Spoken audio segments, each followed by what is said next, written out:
नमस्कार बच्चों, आज हम पाठ 6 षष्ठ पाठ्य का क्वेश्चन नंबर 3 ध्यान से समझेंगे और इसको करेंगे। जैसे यहाँ पे हमें बताया है, उदाहरण अनुसारम रिक्त स्थानानि उच्चतई वाक्यई पूरयित्वा त इति प्रयोगेन प्रवास चक्रम दिनचक्र्यम च पूर्णम करोतु। यानी कि यहाँ पे एक हमें प्रवास चक्रम दिया है और एक हमें दिन चक्रम दिया है। यहाँ अरविंदस्य का है, यहाँ कविताया का है। ये अरविंद जा रहा है और यहाँ पे कविता। ये अरविंद का प्रवास चक्र है और ये कविता का दिन का चक्र है। तो यहाँ पे एक दिल्ली, पानीपत नगरम, अमृतसर नगरम, जम्मू नगरम, मनाली नगरम, चंडीगढ़ नगरम और कविता का गृहम, मंदिरम, विद्यालय है, कार्यालय है, आपण है, वित्त कोश है। यहाँ से देखते हुए हम इसको, जैसे हमें यहाँ पे एग्जाम्पल दिया है, हमने क्या करना है, हमने इन चक्र को देखते हुए यहाँ पे जैसे दिया है अरविंद है दिल्लीतः, यानी कि हमने जो यहाँ पे हमें शब्द दिया है, यहाँ पे जैसे हमें शब्द दिया है दिल्ली, दिल्ली के साथ हमने यहाँ पर तह लगा दिया। तो यहाँ पे एग्जाम्पल में अरविंदः दिल्लीतः, फिर अगला है पानीपत नगरम। पानीपत नगरम के साथ हम यहाँ पे नगरम छोड़ देंगे, पानीपतम लिखेंगे। जैसे यहाँ पानीपतम गच्छति, यानी कि अरविंद दिल्ली से पानीपत जाता है।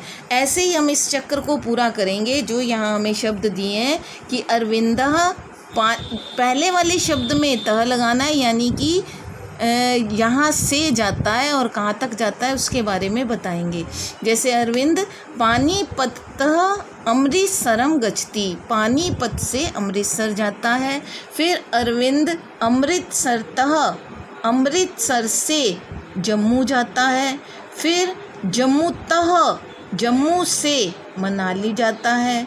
फिर अरविंदः मनालीतः, मनाली से, जब हमने तह लगा दिया तो से, मनाली से चंडीगढ़म, दूसरे वाले अक्षर के पीछे हमने म लगानी है। ये चाहे हम इसमें लास्ट वाला जो अक्षर होता है उसके ऊपर बिंदी लगाएंगे, बिल्कुल जो अक्षर के ऊपर लगेगी वो बिंदी म की होगी।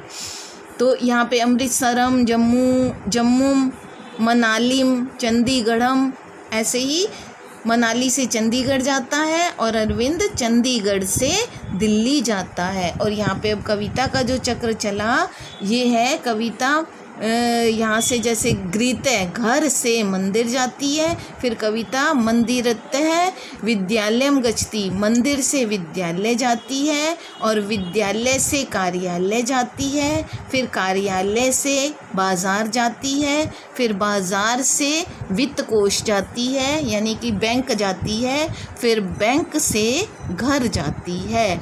यानी कि जो हम शब्द लगाएंगे, इसमें जो शब्द के साथ तह लगाएंगे वो से है, विद्यालय से, कार्यालय से, बाज़ार से और यहाँ से, और ऐसे ही यहाँ पे पीछे म लगेगा। ये वाला हो गया क्वेश्चन नंबर 3। अब क्वेश्चन नंबर 4 देखेंगे। उदाहरण अनुसारम पंचमी विभक्ति, इसमें भी पंचमी विभक्ति ही यूज़ करनी है। प्रयोग करके इन निम्न पदों को की सहायता से इसको वाक्य को पूरा करना है। जैसे पहला है ग्रामात, जो हमें एक शब्द दिया है, इससे वाक्य बनाना है। तो गाँव से, ग्रामात मतलब गाँव से। बालः ग्रामात आगच्छति, बालक जो है गांव से आता है। ऐसे ही हमने 5 वाक्य और बनाने हैं। शब्द है जैसे तड़ागात, यानी कि तालाब से। तालाब से कोई भी जानवर का नाम लिख सकते हैं हम। जैसे हमने लिखा मृग है, मृग तड़ागात आगच्छति, मृग जो है तालाब से आता है। ऐसे ही प्रासादात, इसका मतलब होता है महल, महल। नृपः प्रासादात आगच्छति, यानी राजा महल से आता है। इसमें हम शब्द कोई भी लगा सकते हैं। मार्गात, यानी रास्ते से।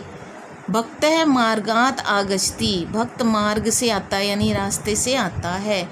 आकाशात, यानी कि आकाश से शब्द है, तो इससे हमने वाक्य बनाना है। वायुयानम आकाशात आगच्छति, हवाई जहाज आकाश से आता है।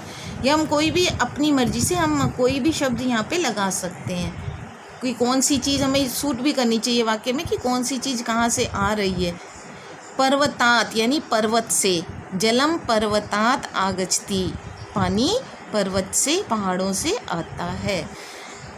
ये हो गया क्वेश्चन नंबर 4 हमारा। ऐसे ही 5th नंबर पे हमने जैसे पठ धातु करी, भू धातु करी, ऐसे ही हम यहाँ पे गच की धातु करेंगे। तो यहाँ आगच की धातु कैसे चलेगी, सिंपल है। इसमें कौन सी लकार बता रखी है, आज प्लस गम धातु लट लकार, लट लकार में करनी है। लट लकार हमने पट की भी कर रखी है और भू की भी कर रखी है। अब आगच की करेंगे तो इसमें प्रथम पुरुष, मध्यम पुरुष और उत्तम पुरुष लिखकर एक वचनम, द्विवचनम, बहुवचनम में करेंगे। जैसे आगच्छति, आगच्छतः, आगच्छन्ति, आगच्छसि, आगच्छतः, आगच्छत, आगच्छामि, आगच्छावः, आगच्छामः। ये हमारा क्वेश्चन नंबर 5 भी हो गया। अब आते हैं प्रश्न नंबर 6 पे। अधोलिखित क्रियापदेषु उदाहरण अनुसारम उचितम वचनम गोलाकारम करोतु।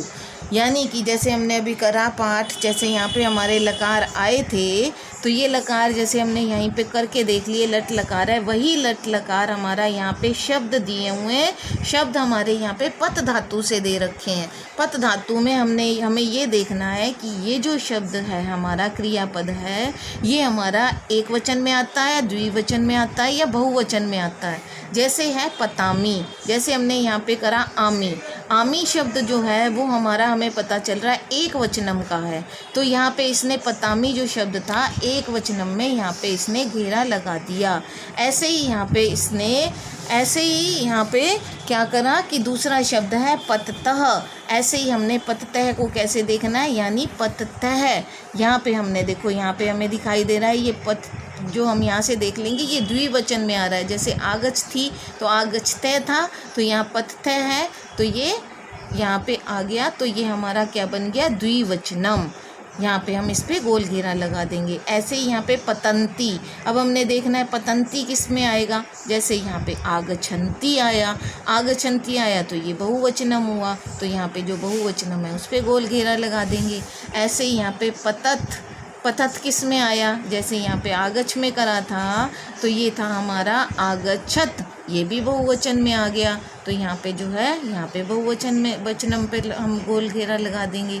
आगे है पतामह, पतामह हमारा किस में आया, जैसे ये हमारा आगच्छामह आया तो यहाँ पे पतामह है तो ये भी बहुवचनम में आया, तो बहुवचनम पे गोल घेरा लगा देंगे। ये है पत्सी, यहाँ पे क्या आएगा, पत्सी। जैसे यहाँ पे आया आगच्छसी, शब्द था आगछ, ऐसे यहाँ पे पत था तो सी लगा, तो ये हमारा एक वचनम में आ रहा है, तो यहाँ पे एक वचनम में हम लगा देंगे। इस प्रकार हम पेज नंबर 22 और 23 का अभ्यास पाठ 6 का करेंगे, षष्ठ पाठे का ध्यान से समझ कर करेंगे। ठीक है बेटा, ओके, थैंक यू।